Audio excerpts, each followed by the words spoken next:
My name is Alex Mercer. I'm 44 years old, a private security consultant based out of Missouri, though I've worked cases as far as DC and Dallas. My work's mostly about risk mitigation and crisis planning, a lot of walking into boardrooms with PowerPoints and walking out with NDAs.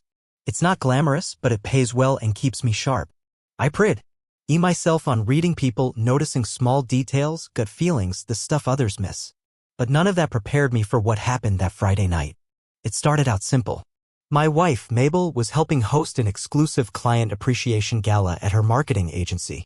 7th floor of an upscale office tower in downtown St. Louis, the kind of place with polished marble floors and scent-diffused elevators.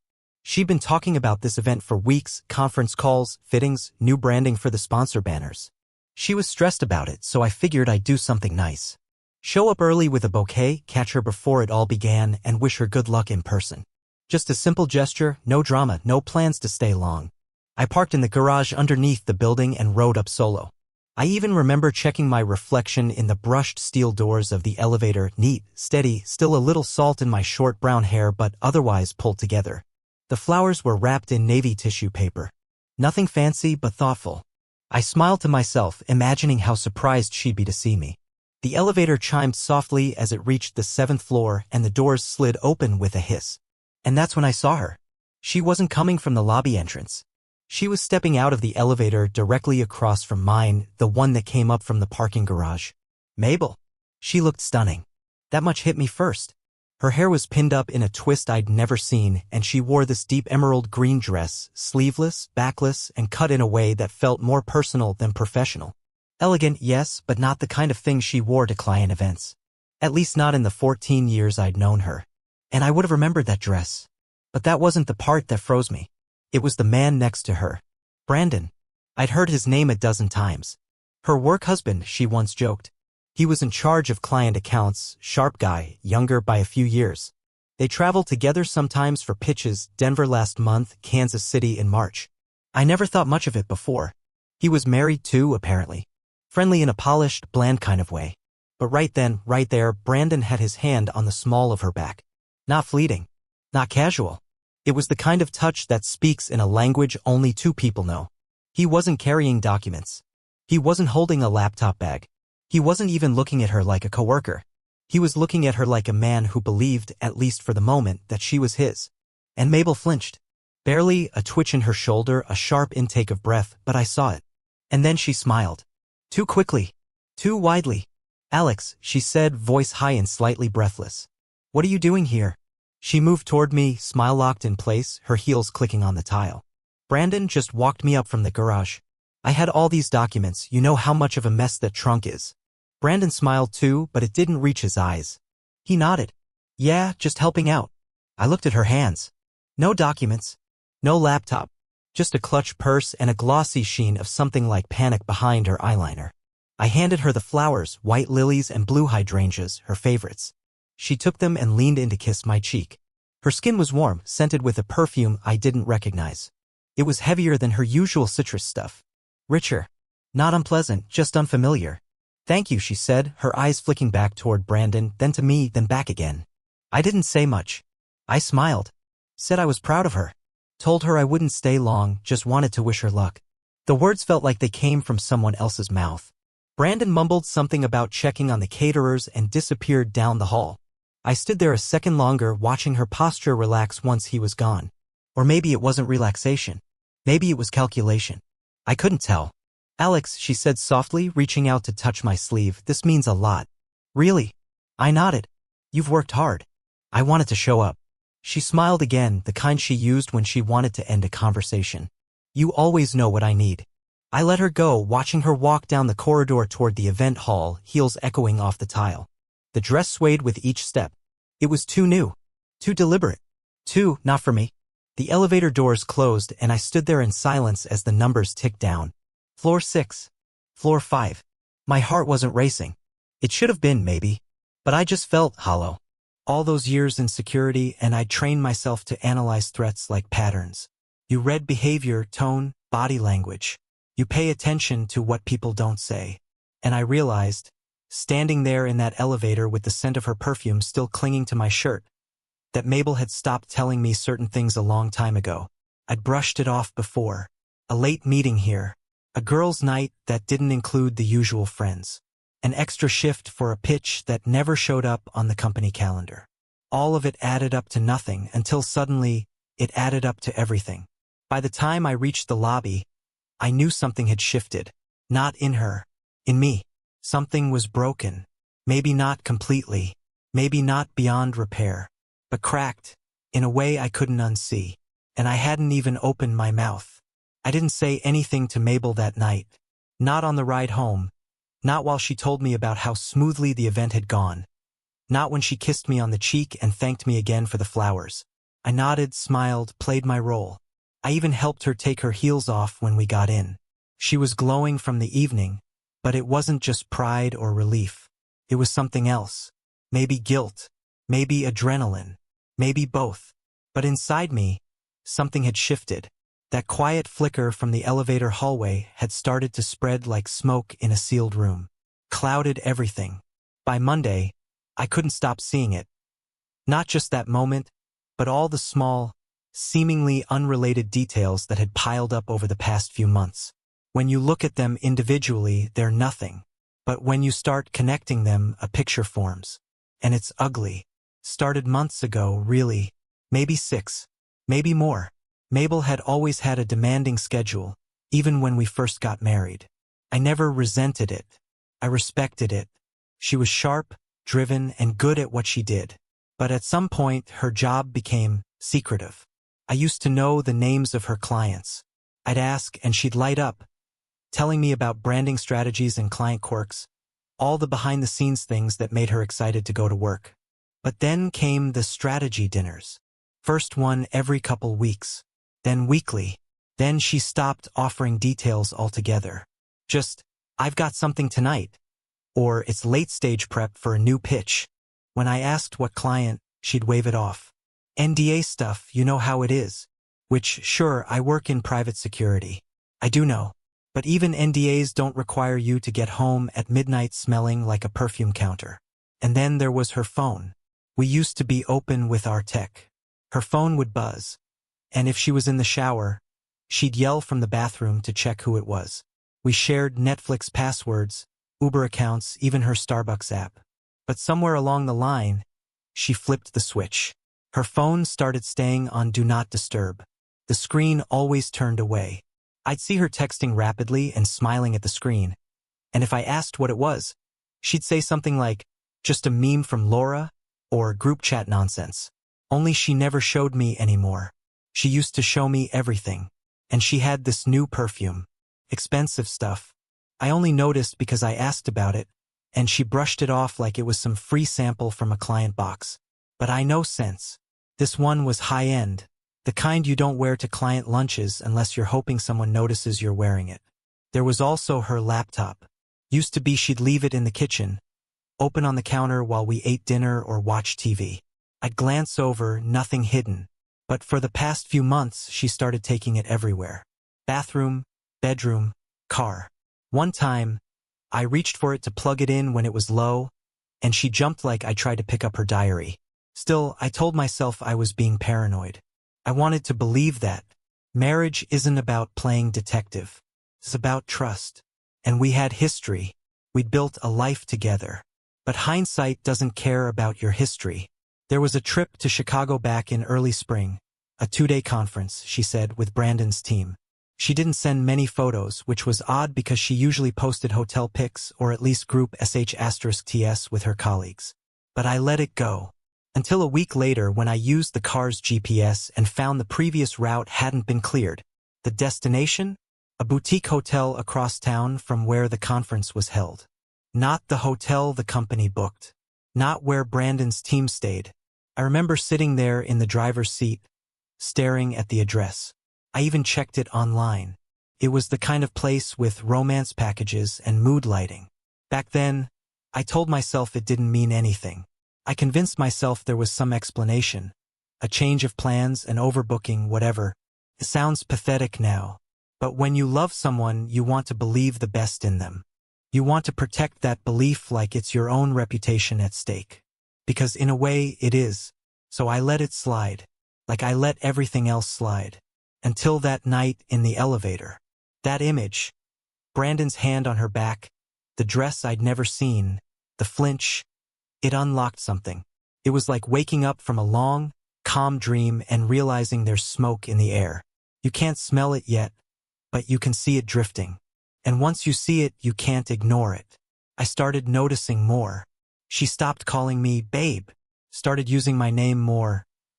Alex this, Alex that, like she was speaking to someone she didn't want to slip up around. Her tone changed too. She was chirpier, like she was overcompensating. Everything was great, amazing, busy. Her texts got shorter, drier, and then longer, overcomplicated, almost rehearsed. One night she called me handsome, which was something she hadn't said in years. It didn't feel real. I knew I wasn't imagining it. We were drifting, but not passively. This was active, deliberate, like she was already somewhere else emotionally, just waiting for the timing to make sense. Even our fights changed. We didn't scream. We didn't slam doors. But when we disagreed, she'd act like my opinion was cute. Like I didn't get her job. Like I didn't understand how stressful her world was. And maybe I didn't. But that didn't make me blind. I kept replaying that moment at the office. How her hand tightened on the flowers. How Brandon couldn't meet my eyes. How she downplayed it so quickly it almost made me doubt what I saw. Almost. In my line of work, we're trained to find the detail that doesn't fit. That's usually where the problem lies. The thing that's just a little too clean, a little too smooth, that's what gets you. Not the obvious stuff, but the thing that tries too hard to blend in. Mabel's story was too smooth. Her smile was too quick. And I knew, not thought, not guessed, but knew in my bones that something was going on. I didn't have proof. Not yet. But every part of me was screaming the same word. Pay attention. So that's what I did. Quietly, carefully, I started to watch. And the more I saw, the more I realized. The betrayal hadn't started that night. It had started a long time ago. And I just finally decided to open my eyes. 2 weeks after the gala, Mabel had another urgent trip. This time, Kansas City. It was for the opening of a new event venue. She said. Something about an architectural partnership her agency had secured. She mentioned it offhandedly, pouring coffee, phone tucked between her shoulder and ear as she talked logistics with someone. She kissed me on the cheek and said she'd only be gone 2 nights. It was a perfectly normal moment, and yet it felt like a script, practiced rhythm. So I didn't react. I told her to have a safe trip, asked for the hotel name casually like a supportive spouse should. She told me it was the Markham Regency, right in the Crossroads Arts District. I even joked about the last time we stayed in that part of town. She laughed, a little too easily, and said, "This trip isn't that kind of fun." I nodded. Then I waited. That night, while she was presumably unpacking in Kansas City, I was in my home office sorting receipts from the last 2 months. A habit I developed recently, one Mabel didn't know about. Around 9:12 p.m., my phone buzzed. It was an automated alert from our joint bank account. A charge had been made, not at the Markham Regency, but at a different hotel altogether. The Westin near Union Station. Strange. I opened the transaction. Room charge. 2 nights. Booked under her name. I stared at the screen for a long time. My breathing slowed. The room got quiet. The kind of silence that happens when your mind starts cataloging possibilities faster than you can speak. Maybe the agency switched hotels. Maybe the venue changed. Maybe. I looked at the clock. And then I grabbed my keys. Took me nearly 4 hours to drive from St. Louis to Kansas City. I didn't call her. Didn't text. I drove with the windows cracked and the radio off.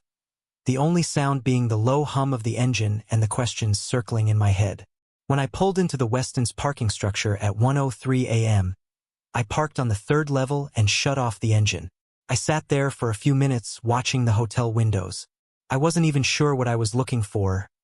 A shadow, a flicker of movement, anything that would make it real. Eventually, I went inside. The night concierge was polite, young, a little tired. I gave him my best version of casual charm. Said I was trying to surprise my wife. but I'd forgotten the room number. I gave her name. At first, he hesitated. I slipped him a $100 bill, and he changed his mind. Yes, sir. She checked in about 6 hours ago. 2 guests. My stomach didn't drop. I prepared myself for it.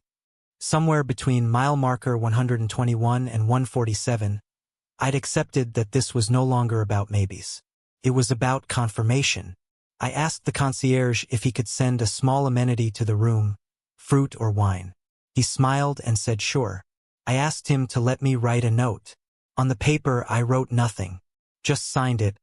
All my love, A. I wanted to see if she'd ever mention it. She never did. Back outside, I walked the parking lot again. And that's when I saw it. A black Mazda CX-5. Familiar. Too familiar. I'd seen it parked outside Mabel's agency more than once. Brandon's car. A small company decal on the bumper. And on the hood, like a breadcrumb in a crime novel, was a baseball cap. Navy with a stitched RLC Events logo. Brandon's client, one of the ones he mentioned constantly. I walked past the car slowly. No bags inside. No sign of her. But the coincidence was over. This wasn't a guess anymore. This was a fact. I took out my phone and snapped photos. The license plate, the hotel signage in the background, the timestamp, everything. Then I drove to a diner 6 blocks away and sat at the counter drinking black coffee until the sun began to rise. The next day, I didn't go home right away. I waited until the early afternoon. When I pulled into the driveway back in St. Louis, the house felt the same, calm, familiar, well-kept. But something in me had shifted completely. The evidence wasn't just in my head anymore. It was in my phone, in the charge log, in the concierge's quiet confirmation. This wasn't some drifting emotional distance. It wasn't a midlife crisis or a work crush. It was an affair, an actual physical betrayal. And somehow knowing it, truly knowing it, didn't destroy me. It made me feel clear. I didn't confront her when she got back. I watched her as she walked through the front door, suitcase rolling behind her, voice cheerful. She said the opening had gone beautifully, that the space was incredible, that she was exhausted. I hugged her, careful not to hold her too tightly. I nodded at all the right beats. And then I let her go take a nap while I moved my most sensitive files onto an external drive. From that moment forward, I shifted into another gear. No more guessing. No more hoping I was wrong. This was fact. And now it was time to respond accordingly. After Kansas City, everything between Mabel and me seemed normal. But it wasn't. At least not to me. I moved through our days like an actor who knew the final scene was already written. I smiled. I answered her questions. I asked about her day. But behind it all, I was preparing. Not for a fight, but for an exit. And not just any exit. A strategic one. Because the truth is, when something this big breaks, when someone you trusted dismantles a life you built together, there are only 2 real ways to react. Emotionally or intelligently. And I'd spent my entire career training to choose the latter. So I started with the basics. Our finances were relatively straightforward. We shared a joint checking and savings account, but I had multiple private investments under my business entity, a security consulting firm I launched 3 years ago. Thankfully, Mabel had never been involved in its structure. Still, I moved quietly. I began rerouting all incoming funds from client retainers into a secondary LLC I'd set up months ago but never used. I changed login credentials, reset 2-factor authentication across every platform. Nothing suspicious, just basic routine maintenance. I told myself out loud, as if I needed the excuse. Then I opened new accounts. One under my name, one under my business partner's, designed to hold sensitive digital assets. I uploaded contracts, proposals, tax forms. Things that could be misused if someone decided to turn vindictive. I disconnected her from everything slowly. First, the business software. Then the shared Dropbox. Then my cloud storage. If she noticed, she didn't say anything. Or maybe she did notice, and stayed quiet because she already knew the walls were shifting. Next came the house. We'd refinanced 3 years ago after a major kitchen renovation. At the time, it made more sense to do it in my name because of my credit and income structure. That decision, one we barely discussed back then, turned out to be a gift. I contacted the mortgage provider and requested full copies of the refinance documents. Everything checked out. The house, legally and financially, was mine. I went through every drawer, every cabinet. Found the original marriage license, her social security card, even an old medical ID badge from her first job out of college. I scanned it all, stored it, indexed every file. Then I made a list. Items to secure, title to the truck, safe deposit key, Bank of Mid-Missouri. Birth certificate, hers, oddly, kept in a folder marked tax stuff, insurance paperwork, business liability forms.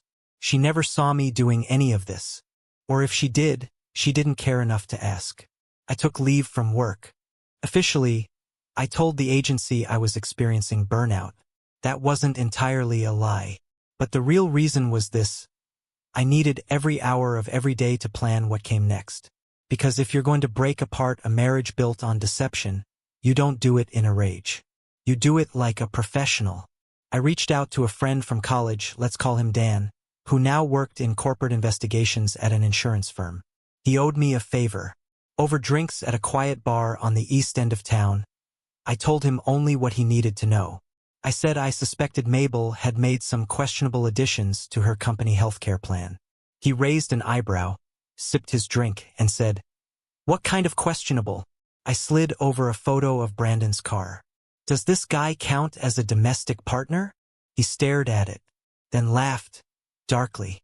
"You want me to dig? Just tell me what's public," I said. "I don't want anything illegal. Just clarity." 2 days later, Dan texted me, confirmed. She added someone to her medical plan, filed under domestic partner, effective 3 weeks ago. I stared at the message for a long time. 3 weeks ago, right around the time she started using the new perfume, right around Kansas City, right around everything. She hadn't just chosen him. She'd started building a life with him, quietly, legally, with boxes checked and paperwork filed. That should have broken me, but it didn't.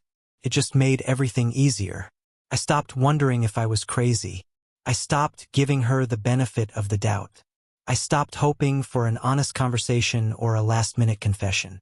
There was nothing left to discover, only steps to take. I started documenting. *TS, bank records, GPS pings, call logs. I even began audio journaling, recording my thoughts into a locked app on my phone every night after she fell asleep. Not for revenge. Not even for court. For me. Because when the time came, when everything exploded, I didn't want to second-guess myself. I didn't want to forget what this felt like. The slow, methodical erasure of trust. The realization that your partner is capable of deception so ordinary, so polished, that it looks like love. I began looking at her differently. She still smiled. Still made her protein smoothies in the morning. Still asked if I needed anything from the store. But she moved through the house like someone living a second life inside the walls of the first. One morning, I watched her leave for work. Jacket crisp, heels clicking on the driveway, and I noticed her wedding ring was gone. Not swapped for another finger. Not replaced. Just gone. That afternoon, I checked the bedside table drawer. It was there, tucked beside a bottle of melatonin and her Kindle. I didn't say anything. She didn't either. We just kept moving. Side by side, pretending. I started dreaming about silence. Not loneliness, but peace. The kind of quiet you only realize you miss once it's been replaced by something sharp and low and constant. She started planning another trip, this one to Texas. Site evaluation, she said, could turn into something long-term if we get the contract. I nodded, smiled, asked if she needed help packing. "No," she said, tilting her head. "I've got it." The day before she left, I moved a flash drive to the safe in the garage. I called my lawyer, a woman I'd worked with years ago during a security audit for a client. She remembered me. I told her I needed discretion. She said she understood. The plan was simple. Wait for Mabel to leave, then file. Everything, divorce paperwork, asset freeze, disclosure documentation, triggered simultaneously. No time for interference. No loopholes. Just impact. I made coffee the next morning and handed her a travel mug. She kissed me goodbye, like she'd done 100 times. I watched her pull out of the driveway, suitcase in the back seat, humming along to the radio like it was any other day. I waited 15 minutes. Then I made the call. Mabel was probably 30,000 feet in the air when my lawyer hit send. A digital filing at exactly 7:32 a.m., time-stamped and certified, the divorce petition, the affidavit of financial separation, and the motion to freeze shared assets. All clean, prepped, delivered like a contract being executed. No wiggle room. No warning. I watched the confirmation email come through on my screen. Then I stood up, poured myself another cup of coffee, and walked through our kitchen like it wasn't the first day of the end of our marriage. I'd already cleaned out her access. The joint accounts were locked pending litigation. The security settings on my phone, business files, and cloud storage were double fortified. I had full custody of everything I'd built, and backups of everything she might try to touch. Mabel wouldn't even realize the world had changed until she reached for it and found the door locked. But that wasn't all. At 9:15 a.m., my second call went out. Not to a lawyer, but to a compliance officer at Brandon's firm. Brandon didn't just work with Mabel. He had clearance to manage proprietary client data, some of it government adjacent. His emails, his texts, even his travel were supposed to follow protocols. But I had a printed thread of personal correspondence between him and Mabel, lifted off a shared iPad she'd forgotten to log out of 2 months back.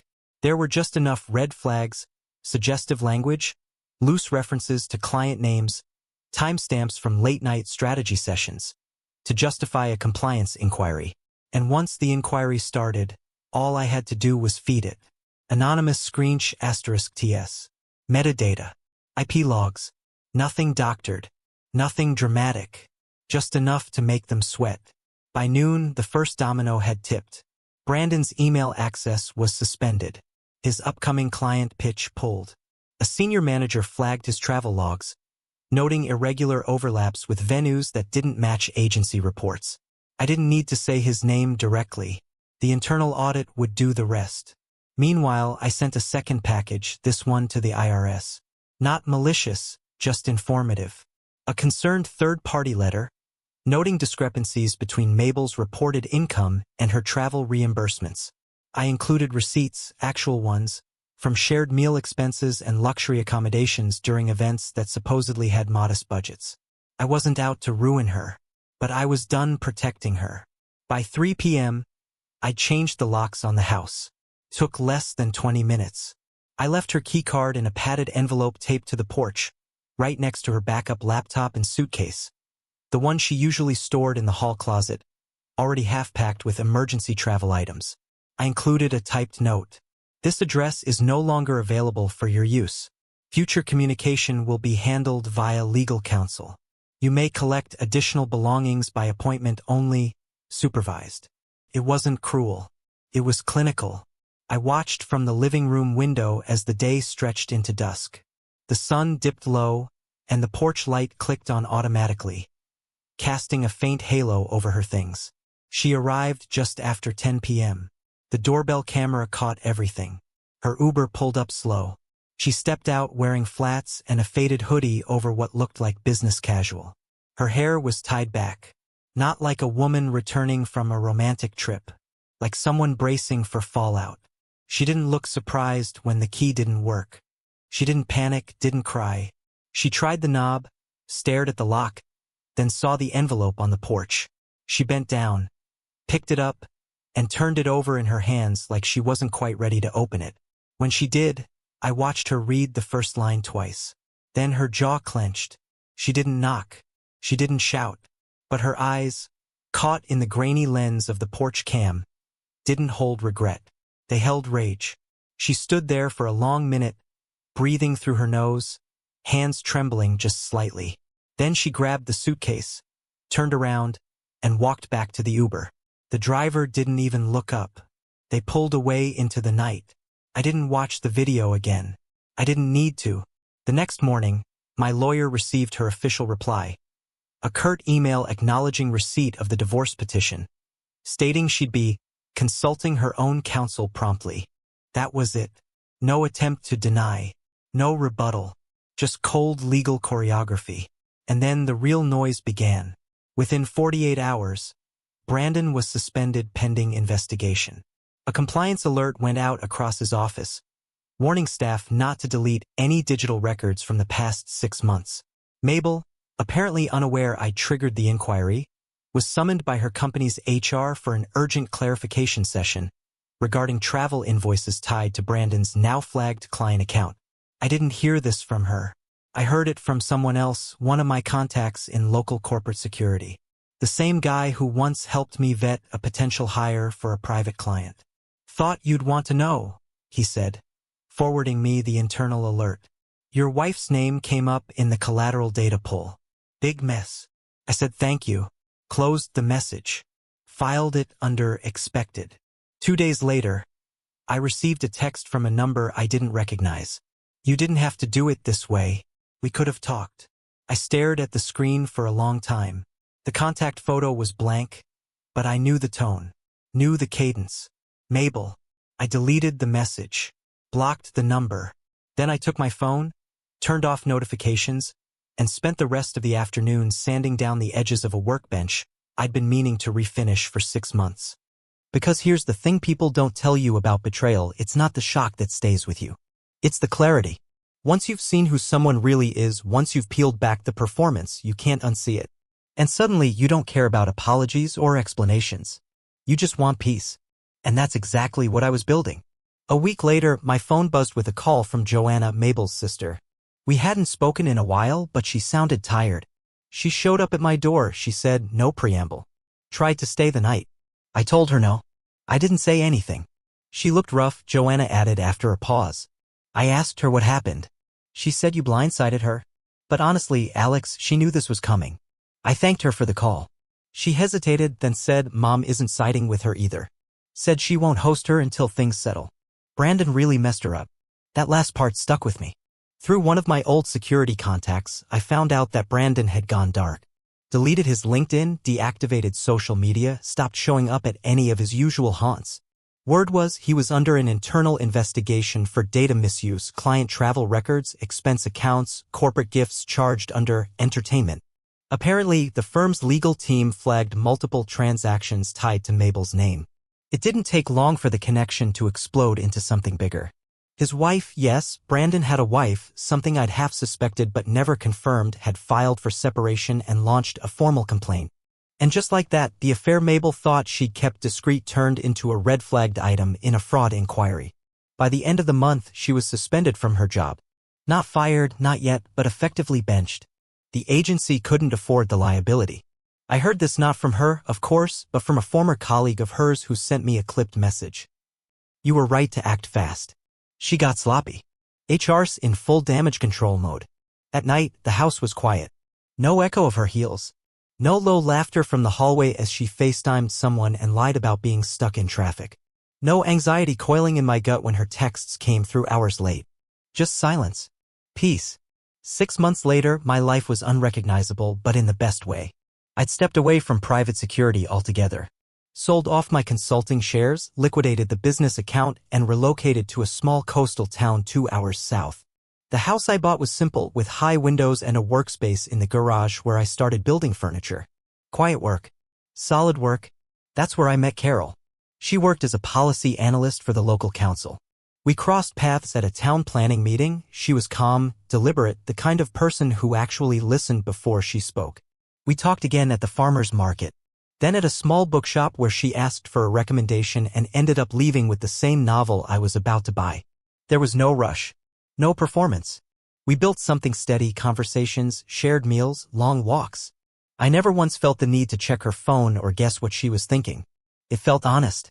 Earned. Then one morning, an email arrived from a legal monitor I'd forgotten I'd signed up for. Mabel had taken a plea deal.